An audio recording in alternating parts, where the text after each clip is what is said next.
tọa lạc tại trung tâm thị xã Gò Công, số 49 đường Hai Bà Trưng, giáp với ba mặt tiền đường Trần Hưng Đạo, Hai Bà Trưng và Lê Thị Hồng Gấm, thuộc phường 1 thị xã Gò Công.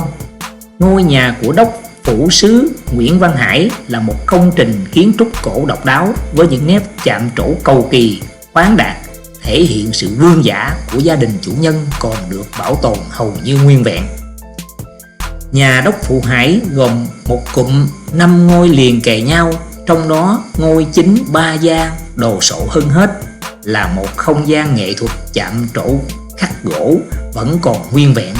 Cả những hàng cột gỗ mung lên nước bóng loáng, cẩn xà cừ, các câu đối chữ nho, giường tủ bàn ghế đều được chạm trổ tinh xảo. Theo các tài liệu còn lưu truyền, ngôi nhà đầu tiên được bà Sanh xây dựng theo lối chữ đinh, một kiểu nhà truyền thống có xuất xứ từ miền Trung khá phổ biến lúc bấy giờ.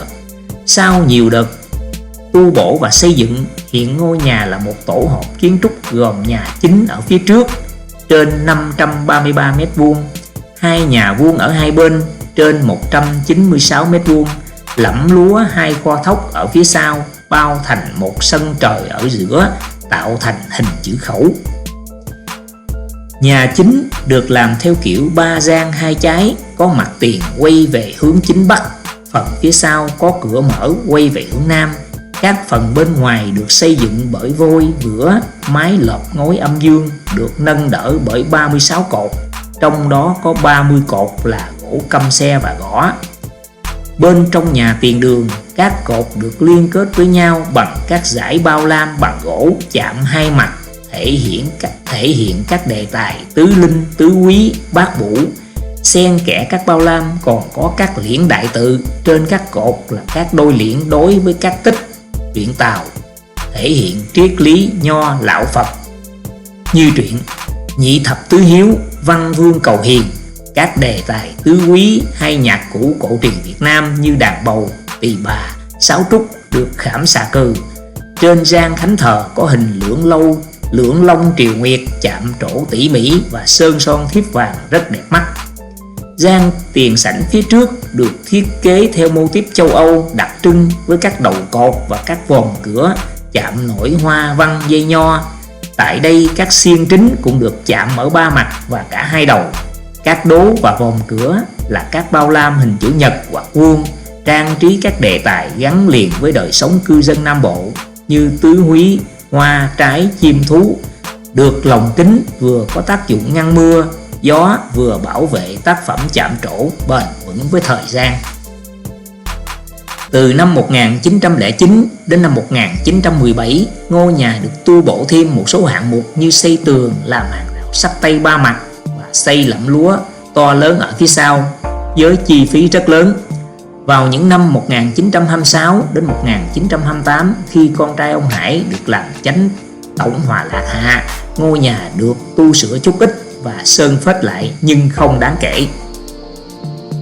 Theo bản sơ lược lịch sử, nhà đốc phủ Hải ghi: nằm giữa trung tâm thị xã Gò Công, nhà ở của đốc phủ sứ Nguyễn Văn Hải là một di tích có nền kiến trúc độc đáo cuối thế kỷ 19, đầu thế kỷ 20, có lịch sử hình thành và phát triển khá phong phú. Đây là nơi mà vào năm 1860, bà Trần Thị Sanh, vợ Trương Định, đầu tiên xây dựng và sinh sống. Với ngôi nhà chữ đinh 3 gian lợp lá, bà đã sống và gặp Trương Định buổi đầu vào Nam lập nghiệp. Với tâm nguyện và chí hướng cùng lo cho dân, cho nước, tâm đầu ý hiệp, nên hai người kết duyên cầm sắc. Năm 1864, Trương Định tuẫn tiết, bà Sanh vào chùa Quy Y và giao quyền trong nôm quán xuyến ngôi nhà cho Dương Thị Hương, con riêng của bà, và rể là tri huyện Trường Bình nên gọi là nhà bà huyện. Vào khoảng năm 1880 đến năm 1885, huyện Ngô Ân, tri huyện Trường Bình chán cảnh quan trường về trí sĩ nên cho tôn tạo lại ngôi nhà này khang trang, thoáng mát để dưỡng già.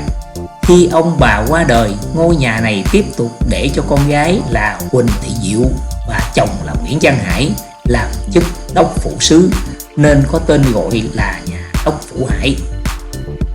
Cuối thế kỷ trước 1895 đến 1900, Nguyễn Văn Hải có chút tân học ở Pháp nên đã xây dựng thêm tiền sảnh theo kiểu Roman và xây 2 nhà vuông hai bên để người làm công ở. Đến năm 1909, 1917, ngôi nhà được tu bổ thêm, xây tường rào sắt tây 3 mặt và phần sau xây lẫm lúa to lớn. Nói chung, nhà này công lao xây dựng của bà Trần Thị Sanh truyền lại cho con gái là Dương Thị Hương. Đây là giai đoạn tân tạo quan trọng nhất còn đến ngày nay. Theo sử liệu, năm 1844, Trương Định, một chàng trai xứ Quảng Ngãi vừa tròn 24 tuổi, theo cha là lãnh binh Trương Cầm vào đất Gia Định, là con nhà võ, đang mạo khôi ngô, thông hiểu binh thư và bắn giỏi. Trương Định sớm lọt vào mắt xanh cô gái Gò Công Lê Thị Thưởng, con nhà hào phú. Hai người nên duyên chồng vợ. Trương Định được gia đình vợ giúp tiền của để mượn dân khai phá đất hoang vùng Gia Thuận, lập đồn điền, được triều đình phong chức phó quản cơ. Khi quân Pháp đánh chiếm thành Gia Định năm 1859, ông liền tập hợp dân quân ở đồn điền cùng quân triều đình chống giặc Pháp. Ngày 7 tháng 12 năm 1860, ông cho quân phục kích tại chùa Khải Tường, tiêu diệt tên đại quý thủy quân lục chiến Pháp Bạc Bê, gây tiếng vang chấn động thời bấy giờ. Thanh thế Trương Định ngày càng lan rộng, được triều đình phong chức quản cơ, rồi thăng chức phó lãnh binh tỉnh Gia Định. Từ kinh đô Huế, Hoàng Thái Hậu Từ Dũ khéo sắp xếp cho Trần Thị Sanh, cháu gọi quốc công Phạm Đăng Hưng, thân sinh ra bà Từ Dũ bằng cậu ruột, đang hóa chồng, làm vợ lẽ Trương Định với dụng tâm. Qua bà Sanh, ông Định có được nguồn lực nuôi quân đánh Pháp, giữ đất Gò Công, nơi chôn nhau cát rốn cho bà Hoàng Thái Hậu. Bà Sanh vốn giàu lòng yêu nước, thương dân, có trong tay 500 hecta đất, giúp Trương Định xây dựng căn cứ Tân Hòa và nhiều đồn lũy rải khắp khu vực, trở thành trung tâm chống giặc Pháp đầu tiên ở Nam Kỳ. Dưới cờ đại nghĩa Trương Định, dân và nghĩa quân liên tục tiến đánh các đồn giặc, gây cho quân Pháp nhiều tổn thất. Có lúc chúng phải tháo chạy và bị quân ta truy kích ráo riết. Tướng chỉ huy Bonat phải ra lệnh quân Pháp rút khỏi Gò Công. Có lúc Pháp phải đưa nhiều tướng giỏi và nhiều cấp chỉ huy khác tập trung lực lượng về Gò Công, đối phó với Bình Tây đại nguyên soái Trương Định ở căn cứ Tân Hòa.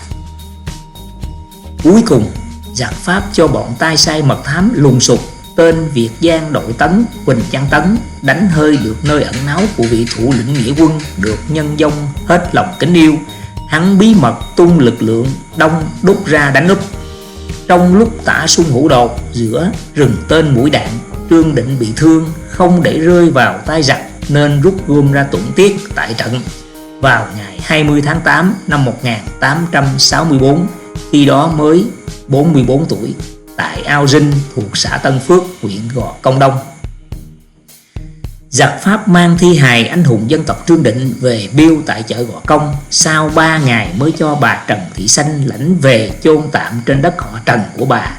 10 năm sau, tức năm 1873, bà Sanh làm đơn xin quan chủ tỉnh cho xây lại mộ chồng.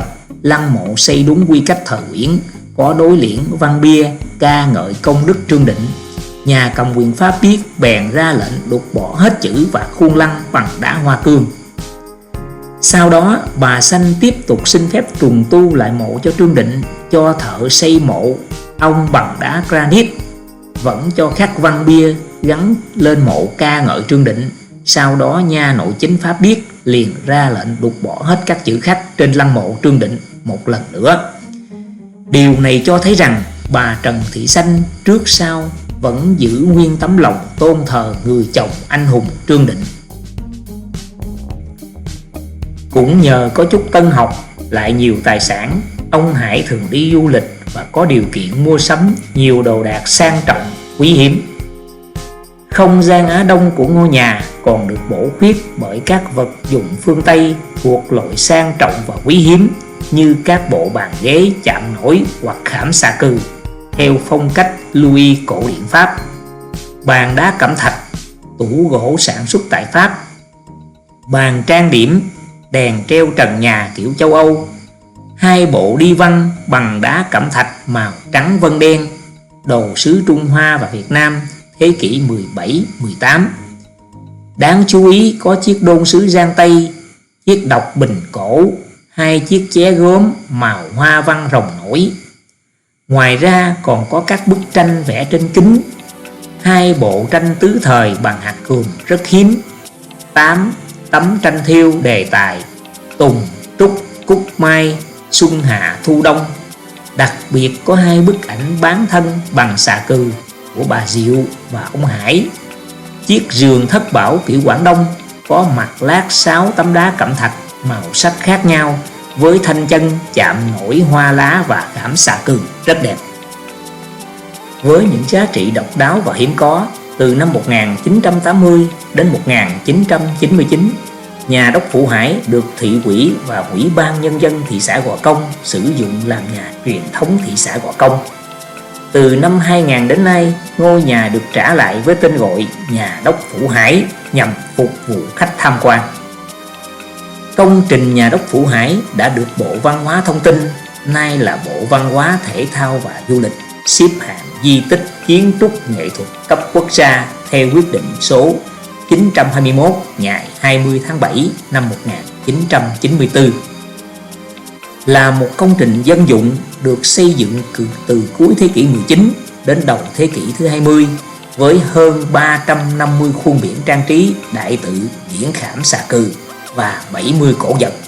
Nhà Đốc Phủ Hải là sự pha trộn độc đáo giữa kiến trúc Đông Tây, thể hiện sự giao thoa văn hóa Pháp Việt, trở thành một trong những ngôi nhà địa chủ thời phong kiến tiêu biểu nhất vùng đồng bằng sông Cửu Long. Sự cầu kỳ và xa hoa trong trang trí, thiết bị, nội thất đã biến ngôi nhà thành một tiểu cung điện thu hút nhiều sự quan tâm không chỉ của các nhà nghiên cứu, khách du lịch trong và ngoài nước mà còn cả các đài truyền hình, các hãng phim khi chọn ngôi nhà làm bối cảnh cho các cảnh quay mô tả cuộc sống người dân Nam Bộ giai đoạn cuối thế kỷ 19 đến đầu thế kỷ thứ 20.